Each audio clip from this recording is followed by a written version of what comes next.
Break it in. That's it, we're hove to. If anything goes wrong, we'll hear it. Hopefully it won't be days. Almost made it. No depth readings exist for this area of the world, and we're gonna go right by it. Hey!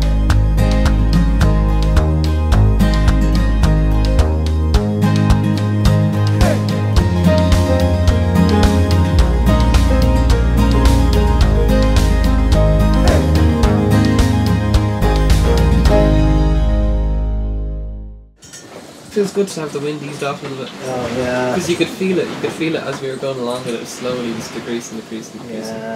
Yeah, a couple of times I got up through the night and it was dark out and, you know, looking ugly, but I could see that the wind was going down. Yeah. At one point, even after the sun rose, I came up and I looked around and the wind had eased off quite a bit from the 30 knots it was at before. But it was foggy and not quite light yet, and I was like, screw it, I'm going back to bed. But now the sun is up, batteries are recharged. In all senses of the world. Yeah. Oh, it's good. Go put on some shoes and make some tea. Nice. Do you want coffee or you? No, I got a good cup down here. Oh, the puddings have escaped again. No! I thought we put the lock on that thing. It's like escaped from its cage. Get back in there! I think maybe when one of us walked by it, we brushed the lock open. Yeah. I might get some tape. Aye.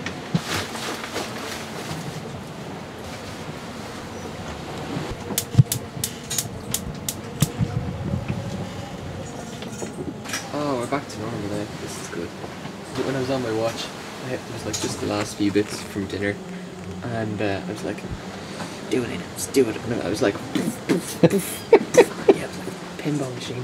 But I did the dishes, and then when I was in bed going, oh, I'm really glad now, because then at least if like we get knocked around or whatever, they're not going to be like rattling like crazy or go flying like the pudding that wants to escape. Yeah, in that kind of rough stuff, you really want to make sure that anything that can rattle is like secured. Because listening to stuff bang around just can drive you crazy. Yeah. You couldn't get that hairstyle from a hairstylist. That is so cool, man. You're ready to go out on stage. Storm hair. For when your normal hair just isn't wild. I saw you emerge through the companionway and I was like, oh my god, it's Billy Idol. I've never been home to before. No. Isn't it great? Hove to, go to sleep. It's definitely a huge difference sailing with crew, man. I love single-handing. You know, a lot of things about it I like, but God, it sure is a lot easier when you've got two crew and you can do the watch rotation and get more regular sleep. Any operation on deck that would go better with 2 people or 3 people, it's so much easier than one. If I had had crew when I towed that boat to Bermuda, then we would have been able to maintain a 100% all the time eyeballs on the tow rather than me having to take these 10-minute cat naps constantly, and we would have avoided the collision. So I wish I had been there. Maybe next time. Maybe next time. If you ever need to do some towing, if we come across some towing now, we're just gonna go straight by them. No. I mean, how can you not try to save somebody? If the distance was far greater than 300 miles, if the weather outlook was far worse, if my instincts in any way, shape, or form were like, you know, towing that boat is going to be just too dangerous, then my best offer would be to take them aboard Paragon. He wasn't going to take any of that, was he? When I was there talking to Cha-Cha, there were also 2 motor tankers that had arrived at the same time. We had all arrived at the same time. 2 motor tankers and me converged on this guy's location. And the motor tankers were like, we are totally ready to take you aboard the tanker and bring you to Spain where we're going. But we can't do anything for your boat. We couldn't possibly lift it with a crane and put it on deck. That's just not going to happen. It's too dangerous. You know, I wonder if I wasn't there, what would have happened? Would he have abandoned ship? Or would he have stayed adrift with no way to fix himself? If he had just stayed there, then eventually they would have got hit by the next gale, the next storm. That time of year it was very frequent. He would have been dead, and his crew would have, gone with him. I don't know. I made a very good friend who was crew on that boat. 10 hours, 30 miles. So 3 knots, effectively 3 knots, spoke to 3 knots. So now if I zoom way in, we're just going northeast, which is much like what we were doing before we hove to. 263.5 nautical miles to go, going at about 5 knots. There are these big areas of white, and it says Urent, and this is uncharted territory. They have no idea what the depths are in there, and neither does anybody else. I think that's so wild that no depth readings exist for this area of the world, and we're gonna go right by it. We'll go for this beacon flashing every 10 seconds, around that, through here, right into this harbor, where we will motor around until we find somewhere where we can tie up. Probably in here somewhere. That looks too shallow there. Maybe we can tie up to this thing, or somewhere up along here. It'd be nice if in the book he was a little more descriptive on where the creek is. Is he talking about that thing? Is he talking about way up in here?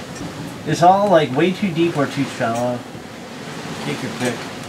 We also have to figure out where the closest next possibility for anchoring is, should this just not work out.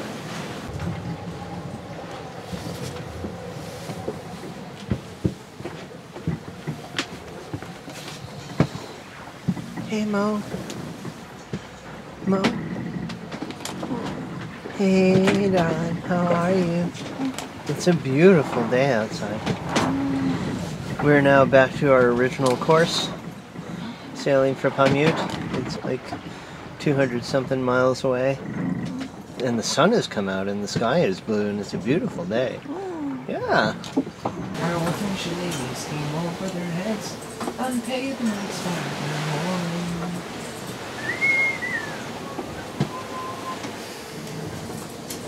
You just got me as I was trying to get the next verse. I had a first cousin called Arthur McBride. He and I took a stroll down by the seaside, seeking good fortune in what might betide. 'Twas just as the day was a-dawning, and he and I, we both took a tram. We met Sergeant Harbour and Corporal Cram, besides the wee drummer who rode up for camp with his rowdy-dow-dow in the morning. And then he goes... He said, "Ye young fellows, if ye will enlist, a guinea quickly you'll get in your fist. And besides a wee harper to kick up the dust, and drink the king's health in the morning. For a soldier he leads a very fine life, he always is blessed with a charming young wife. He pays all his debts without sorrow or strife, and always is happy and charming." See, I need a guitar and need an entire band as well. And he goes, "I'm sorry, poor sergeant, we are not for sale. We'll make no such bargain and our brides won't avail. We're not tired of our country, we don't wish to sail, although that your offer is charming. And if we were such fools as to take the advance, it's right bloody slander would be our poor chance. For the Queen has no scruples to send us to France, where we would be shot without warning." And then the sergeant gets really angry and he goes, "Now hear young fellows, if I hear but one word, I'll instantly now I'll out with this sword, and to your bodies a strength will afford. So now ye young devils take warning." But me and Arthur, we took the odds. We gave them no chance, little out with their swords. Our whacking shillelaghs came over their heads, one paid them right smart in the morning. So there's a wedding I have to go to when I get back. They're my cousins. Yeah. They were like, anytime we'd all get together, there was always like a big traditional Irish music thing. Yeah. 'Cause they played professionally. Oh yeah. And my dad used to play professionally. And so, at my mum's birthday when I left, we had like a big sing-song and everything. So we'd all just sing songs and it was really good fun. So I wanted to come back with a couple of songs. Wow. And that's one of them. The song my dad plays, and it's his like showpiece called The Lonesome Boatman. Yeah. And I was learning to play it on guitar. And what I'd really like is for the two of us to be able to play at the wedding. Yeah. Like, I played the guitar for it, and he actually plays on the whistle. So he's a fantastic whistle player. It'd be cool.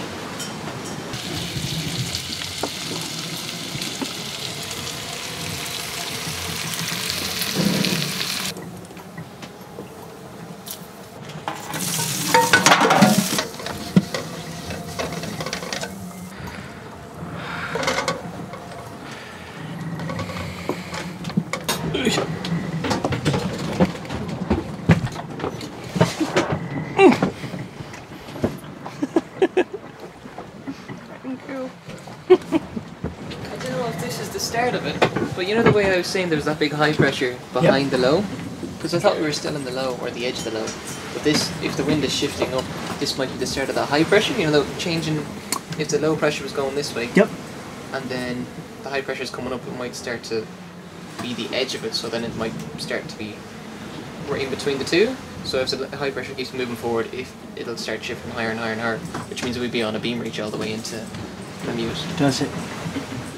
So, well, it's looking good, man. You are the meteorologist aboard Paragon. It's going up again. So I have a feeling we could be on A beam reach all the way for in. the next 2 days. Fingers crossed. Yeah, I'm just concerned about the nighttime navigation with the icebergs off of the Greenland coast. Because we can always, like if we get to, 100 miles offshore? Yeah. If we get to maybe 130 miles offshore, if it's dark, we can always Yeah. go to for those 3 hours. Sure. Yeah. And then we can just go in daylight. If winds are light, we'll Yeah. be Not. we'll be going nothing. But if we have 30 knot winds again, even if we're hove to, we'll be going like 2 to 3 knots, unless we put the parachutes off the stern, which I don't want to do. I don't want to jinx it now. Judging it. Judging the way things are going, it looks like that wind, if it's moving this way, then it looks like the high pressure is moving up. If we get a weather fax, we'll be able to confirm it. Aye, aye. And see what's going on. Breakfast on Paragon on this beautiful day. My God, sun came out. We're on more of a beam reach. We're on the direct course for Pamiute. Not bad after a sort of hellish night of being hove to and 30+ knot winds. Mo is listening to her audiobook. It's in her own world over there. Every once in a while I bring her food. I'm doing more rendering and processing of videos, even though I am drawing something like 14 amps for the inverter, the chart plotter, the radar, the autopilot, a whole bunch of battery chargers for cameras and headlamps and things like that. Even after all of that, we're still positive on amps going into the battery banks, which is very good. Ian is on watch. Yeah, man. Enjoying his cup of tea. Enjoying it. My cup of tea. It's going really well. God, what a beautiful day. I know. Nice. This is cool.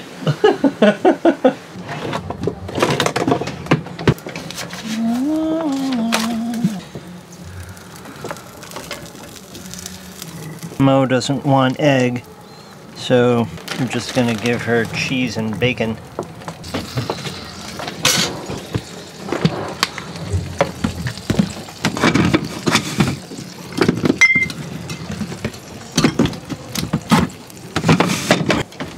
I'm gonna come down here and get a few orange juice boxes. 1, 2, 3. We have another like 100 of those.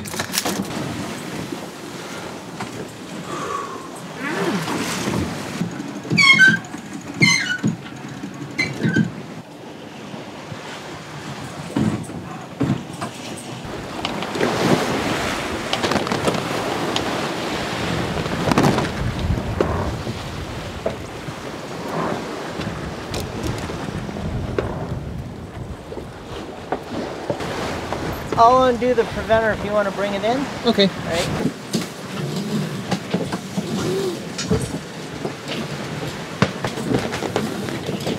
Mind your head.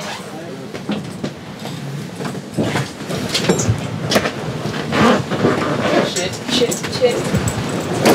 Oh shit, it's gonna jive, Drake. It's not gonna jive, look at where the wind is. You're right.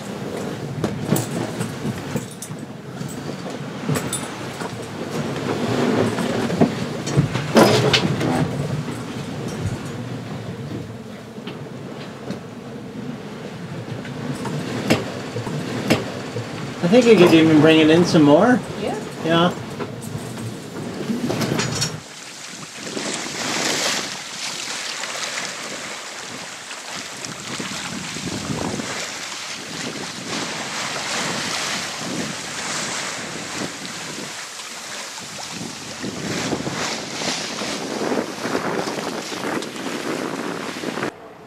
Here we've got 2 cups of boiling water with a cube of chicken stock and about a tablespoon of butter, to which I'm going to add stovetop stuffing.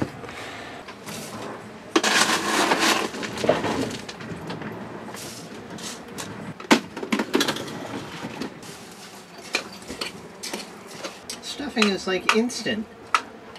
Just add hot water, mix it up, and there you go. Mm-hmm.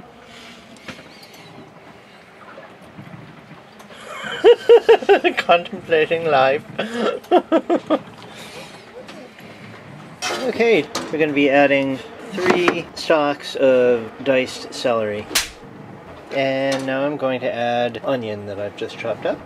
Here's my olive oil sprayer that I bought at Zabar's in New York City. I love this thing because you can fill it with olive oil and then pump it up, and then you can spray it in this very fine mist. It really helps me use less olive oil. It does create this like mist in the air, but just totally gonna get on your, just ignore that. your lens. Just ignore her too. There's like that whole, it looks like gorillas in the mist over Oh there. come on! I love this thing. Not the- I use way less oil with this. Who asked you? You're sleeping. Covering the whole galley with like this patina of olive oil. Mm-hmm. Why you gotta go be making fun of my olive oil I'm sprayer? not making fun of it. I think it sucks. I don't think it works well. Oh, well. It gets more olive oil in the air than on the actual Does pan. not. This does. Does not. This does. Mm-hmm. Turkey breasts. Shady Brook Farms turkey breasts. Now these guys have been in the deep freezer for the last month, and I took it out yesterday and it thawed out in the fridge. Layer them evenly in the greased baking pan. I'm going to season it with black pepper. I got this black peppercorn grinder from the Fairway on Broad Street in New York City. I like it because it's very short, so it fits in the spice rack, and it's also got this top that's removable, so it's reusable. 1 zucchini. There you go. On top of this, I'm going to put cranberry sauce. There we go. And on top of all of this, I'm going to put the stuffing. I don't think I'd be making this meal on a rough weather day, but today's nice and calm, so it's working out well. I actually wanted to make this yesterday, but we got trapped in 30-knot winds and had to hove to. So instead I made tuna pasta salad. I'm going to cover it with aluminum foil and then put it in the oven on 400 degrees or higher, and after it's all cooked, I'll take the foil off and turn the broiler on just to crisp up the top.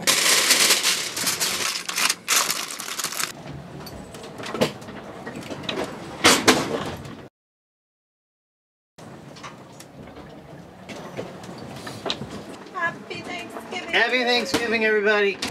This one.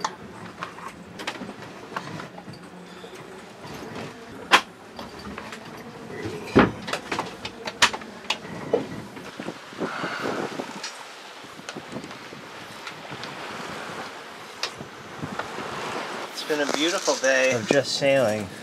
Well, no, I'm sorry. We ran the engine for a couple of hours at one point, but then turned it back off. And so for the most part, it's just been under sail at about 5 knots. Sometimes more, sometimes less. So funny to see surfing down the wave and you're up to like 8 knots. You're like, woohoo! And then you're like 3. As it goes back up the next wave. Not a bad day.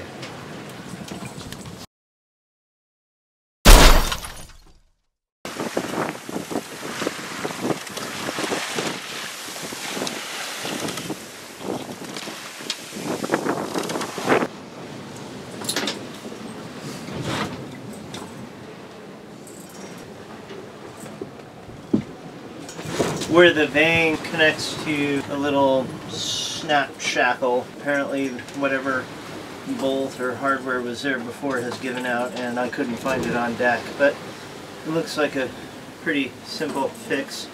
We'll just find a bolt from the bolt bag that'll go through there, put a nut on the other end. I can't count the number of times that something has broken on the boat, and I've been thankful that it wasn't during like a storm. Smooth weather would be no problem to fix it.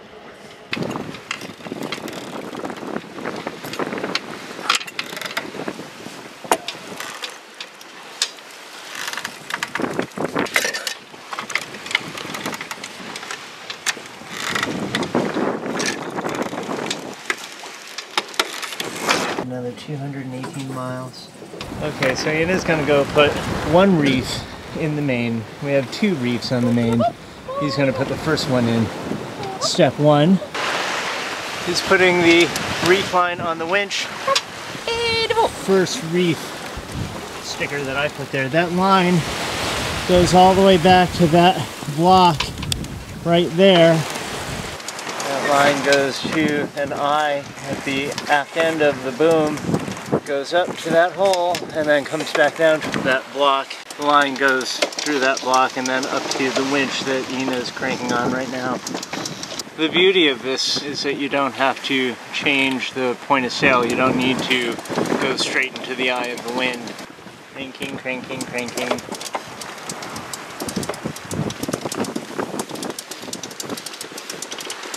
And coming down. He's basically going to crank until he can't crank anymore. That's how he'll know for sure that the eye in the leech of the sail is all the way down at the boom. You should be about there pretty soon, if not there already. I think I'm there. Aye, great! Now he's taking that line, which is attached to that eye, which is on the aft end of the mast. The line goes from that eye up through the eye that's sewn into the luff of the sail. And then he takes the other end and secures it onto a cleat down there.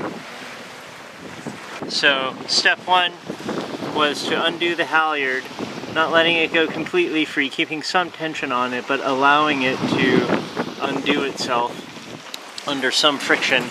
Step 2, bring the eye in the leech of the sail down to the boom using the reefing line connected to the winch up there. Step 3, put that line through the eye on the luff of the sail and secure it to the cleat. And step 4 is to raise the main back up and get it tight, which he'll use the winch for. We're putting a reef in just because we don't like reefing at night. I don't like reefing at night. If we get a squall in the middle of the night and I gotta like get up on deck and I can't really see too well and it's blowing stink, it's just no fun to do. Much easier to do in light and good visibility and calmer conditions. We don't need to put a reef in right now, but we are just in case we get a squall through the night. That's tight!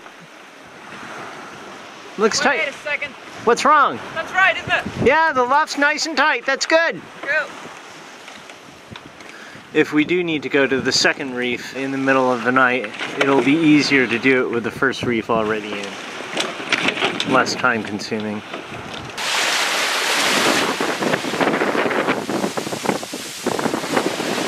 Ian is awesome crew, man. He really is.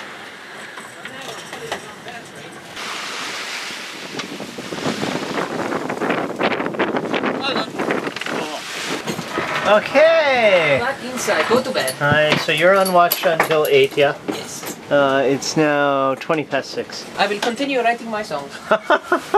Enjoy. Yes. Have fun with your sleep. Thank you. Here we are, off the west coast of Greenland, with sun and sails. Ah. These are the voyages of the sailing vessel Paragon, like a bridge over troubled waters. All my life, I thought of you. You really did it. You know I always have. Cynthia. Oh, Danforth, I love you too. La la la la la la la la. La la la la la la la la. La la la la la.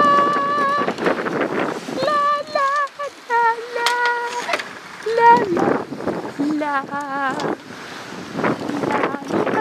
la la la. So this is the 6 to 8 o'clock watch. We're just about 220 nautical miles away from Pamuit, and we have a beautiful, beautiful sunset coming in. We have a single reef in the main, up here like this. We have the full jib out, which you can't really see from here. We've got a beautiful sunset, and the sun coming through now. Yeah. So we're on kind of a broad reach at the moment, heading to Greenland with the birds, as you can see right there.